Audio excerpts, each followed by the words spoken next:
Gracias por acompañarnos en Noticias Tarde. Empezamos una nueva hora informativa respecto a lo que hemos estado dando a conocer en los últimos minutos, la capacidad de respuesta frente a un sismo de gran magnitud. Es importante tener en cuenta no solo la mochila de emergencia, también las zonas de seguridad, cómo poder comportarnos ante un movimiento telúrico. También es importante conocer en qué situación se encuentran las estructuras, las viviendas, ¿no? En el lugar donde uno se encuentra, qué tipo de construcción, si tiene las bases sólidas como para soportar un sismo de gran magnitud. Precisamente para hablar de ello, estamos conectados ya con Lourdes Yusti, quien es decana nacional del Colegio de Arquitectos del Perú. Vamos a conversar con ella sobre la situación de las edificaciones, su vulnerabilidad ante un eventual sismo. Gracias por estar con nosotros. Buenas tardes. Buenas tardes, un gusto estar con ustedes. En este caso, hemos sido testigos de este segundo simulacro nacional multipeligro. Aquí en la capital se eligió un movimiento telúrico, un sismo de magnitud 8.8.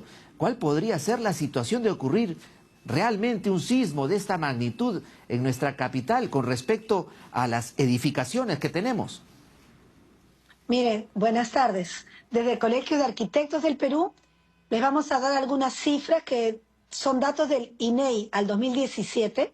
Si se produjera un sismo de 8 grados, ¿no? En Lima y Callao hay más de 10 millones de personas y se calcula que serían destruidas 353.496 viviendas y declaradas inhabitables 623.882.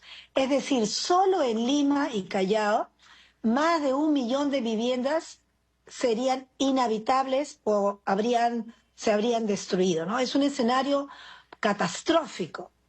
Entonces, y es por ello muy importante, como han venido diciendo antes de esta entrevista, que todos tengamos un plan, ¿no? Y yo añadiría algo más para las familias. Miren, en esta época que hay tanta inseguridad, robo, ladrones, a veces para cuidar a nuestra familia ponemos muchas llaves y candados en nuestras puertas.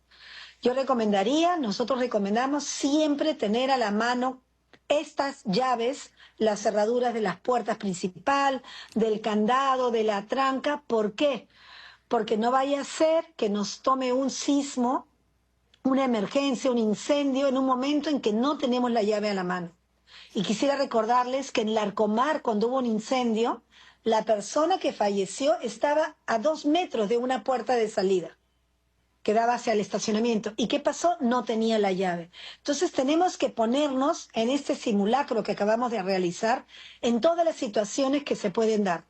Nosotros en el Colegio de Arquitectos también acabamos de tener nuestro propio simulacro y siempre uno al realizar estas pruebas va identificando errores, oportunidades para mejorar, ¿no? Ahora, frente a estas cifras que usted nos ha dado, más de 350.000 viviendas quedarían completamente destruidas de ocurrir un sismo de magnitud 8 en la escala de Richter en la capital y en el Callao, y más de 1 millón de viviendas quedarían inhabitables.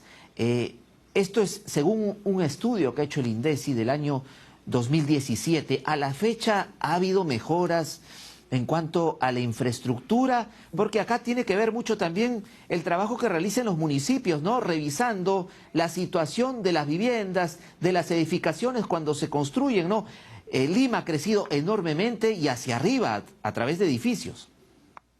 Sí, tenemos edificios de gran altura, pero estos edificios que vemos, que son altos de 20, 25 pisos, etcétera, pasan por un proceso de licencias de construcción. Son casas, viviendas, edificios que han sido diseñados por arquitectos, hay estudios de suelos, ingenieros de estructuras, ha pasado por comisiones técnicas, se supone que ha tenido revisiones durante la obra y esos no son tan peligrosos porque estarían cumpliendo todas las normas de sismos que ahora son muy exigentes. Lo que nos preocupa, quería decirle que ayer hemos estado como colegio en el CEPLAN, que es el Centro de Planeamiento Estratégico del Perú, donde nos hemos reunido el Consejo Nacional de Gestión del Riesgo de Desastres y nos han dado unas cifras que realmente nos han impresionado. Se las voy a dar. Mire, dice que de las viviendas construidas en asentamientos humanos informales de alto riesgo es el 45%, mientras que en América Latina, nuestros propios vecinos, es de 16,9%. Es decir, la situación del Perú comparada a nuestros vecinos, Colombia, Chile, Ecuador, etcétera, es el triple casi de peligro mayor al de nuestros vecinos. Entonces, sí hay mucho por hacer por parte de nuestras autoridades. Y veíamos que el gasto que en América Latina se destina del presupuesto nacional es del 4% para prevenir. Y en el Perú es del 1,28%. Ahora, Nuevamente el Perú está en la última cola. Ahora, y seguramente el principal problema es la autoconstrucción, la supervisión de un arquitecto, de un ingeniero, ¿no? Ese es el principal problema que engloba todas estas cifras. ¿A quién le compete revisar y evitar que se siga autoconstruyendo, siga creciendo Lima a raíz de la autoconstrucción, que uno contrata a un albañil sin conocimientos en cuanto a arquitectura, ingeniería, y lo hace de manera prácticamente artesanal? ¿A quién le compete? En este caso, ¿a los gobiernos locales? Mira, en realidad es un tema bastante complejo que afecta y es causa de diferentes factores en nuestro país, ¿no? Hace poco, el año pasado, GRADE hizo un estudio por el cual vio que estas viviendas que se realizan, digamos, con el propio trabajo de los pobladores y con gran esfuerzo, a veces demora 15 a 20 años y gastan como 190.000 soles. O sea, sí hay una capacidad y gastan un promedio de 1.500 a 2.000 soles mensuales. Entonces, lo que está faltando es ser más formales, que nuestros ingresos estén declarados, que los bancos no solamente le prestan a aquella persona que tiene un sueldo estable en planilla, porque la gran mayoría de nuestros pobladores son emprendedores, tienen un trabajo y no encuentran préstamos para poder financiar sus viviendas y vivir de una manera digna desde el primer día que la ocupan. Por ejemplo, mi banco es uno de las pocas entidades financieras que dan microcréditos, ¿no? Préstamos pequeños, pero sí hay experiencias donde se demuestra que sí tienen capacidad de pago y lo que está sucediendo que no hay un aval financiero bancario que les preste el dinero para tener, ¿no? Entonces, una serie de problemas. Nos hemos normalizado el ver a cada momento que se invaden terrenos, traficantes de terrenos, se corrompen junto con autoridades, alcaldes, policía, poder judicial. Entonces, ¿qué es lo que necesitamos? Desde el Colegio de Arquitectos exigimos que haya, primero, planificación urbana y que el gobierno dé los fondos.